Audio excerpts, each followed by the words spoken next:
My name is William. My student number is 24. I'm a freshman in Speaking and Listening class section B. Today I'm going to talk about When We Design for Disabilities, We All Benefit by Elsie Roy. I'll never forget the sound of laughing with my friends. I'll never forget the sound of my mother's voice right before I fell asleep. And I'll never forget the comforting sound of water trickling down a stream. Imagine my fear, pure fear, when, at the age of 10, I was taught I was going to lose my hearing. And over the next 5 years, it progressed until I classified as profoundly deaf. But I believe that losing my hearing was one of the greatest gifts I ever received. You see, I got to experience the world in a unique way, and I believe this unique experience that people with disabilities have is what's going to help us make and design a better world for everyone, both for people with and without disabilities. I used to be a disability rights lawyer, and I spent a lot of my time focused on enforcing the law, ensuring that accommodations were made. And then I had to quickly learn international policy because I was asked to work on the UN convention that protects people with disabilities. As the leader of the NGO there, I spent most of my energy trying to convince people about the capabilities of people with disabilities. But somewhere along the way, and after many career transitions that my parents weren't so happy about, laughter, I stumbled upon a solution that I believe may be an even more powerful tool to solve some of the world's greatest problems, disability or not, and that tool is called design thinking. Design thinking is a process of innovation and problem solving. There are 5 steps. The first is defining the problem and understanding the constraints. The second is observing people in real-life situations and emphasizing with them. Third, throwing out hundreds of ideas. The more the better, the wilder the better. Fourth, prototyping, gathering whatever you can find to mimic your solution, to test it and to refine it. And finally, implementation, ensuring that the solution you came up with is sustainable. Warren Berger says that design thinking teaches us to look sideways, to reframe, to refine, to experiment, and probably most importantly, ask those stupid questions. Design thinkers believe that everyone is creative. They believe in bringing people from multiple disciplines together because they want to share multiple perspectives and bring them together and ultimately merge them to form something new. Design thinking is such a successful and versatile tool that it has been applied in almost every industry. I saw the potential that it had for the issues I faced. So I decided to go back to school and get my master's in social design. This looked at how to use design to create positive change in the world. While I was there, I fell in love with woodworking. But what I quickly realized was that I was missing out on something. As you're working with a tool, right before it's about to kick back at you, which means the piece or the tool jumps back to you. It makes a sound, and I couldn't hear this sound, so I decided, why not try and solve it? My solution was a pair of safety glasses that were engineered to visually alert the user to pitch changes in the tool before the human ear could pick it up. Why hadn't tool designers thought of this before? Laughter. 2 reasons. 1. I was a beginner. I wasn't weighed down by expertise or conventional wisdom. The second is, I was deaf. My unique experience of the world helped inform my solution.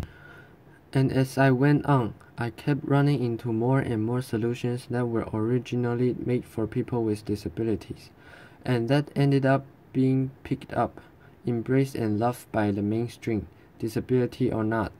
This is an OXO potato peeler. It was originally designed for people with arthritis, but it was so comfortable, everybody loved it. Text messaging that was originally designed for people who are deaf.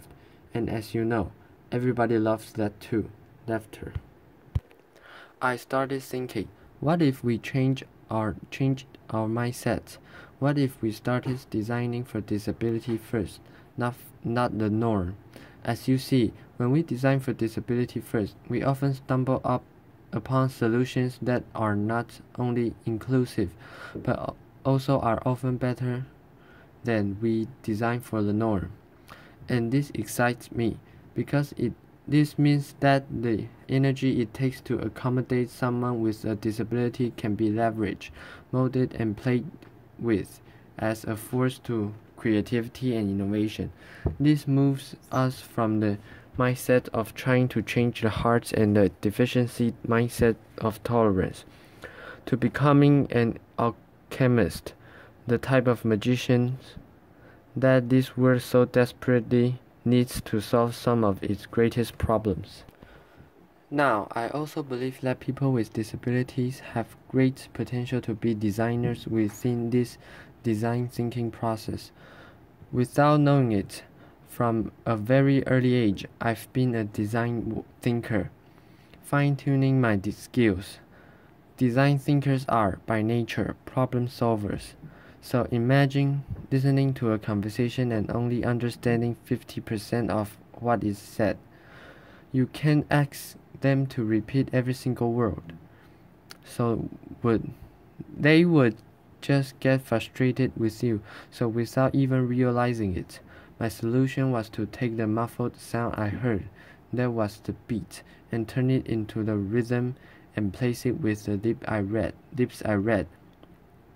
Years later, someone commented that my writing has a rhythm to it. Well, this is because I experience conversations as rhythms. I also became really good at failing. Laughter. Quite literally, my first semester in Spanish, I got a D. But what I learned was that when I picked myself up and changed and new things around, eventually I succeeded. Similarly, design thinking encourages people to fail and fail often, because eventually you'll succeed. Very few great innovations in this world have come from someone succeeding on the first try. I also experienced this lesson in sports. I'll never forget my coach saying to my mom, if she just didn't have her hearing loss, she would be on the national team. But what my coach, and what I didn't even know at the time, was that my hearing loss actually helped me excel at sports. You see, when you lost your hearing, not only do you adapt your behavior, but you also adapt your physical senses. One example of this is that my visual attention span increased. Imagine a soccer player coming down the left flank. Imagine being goalkeeper, like I was, and the ball is coming down that flank. A person with normal hearing would have the visual perspective of this.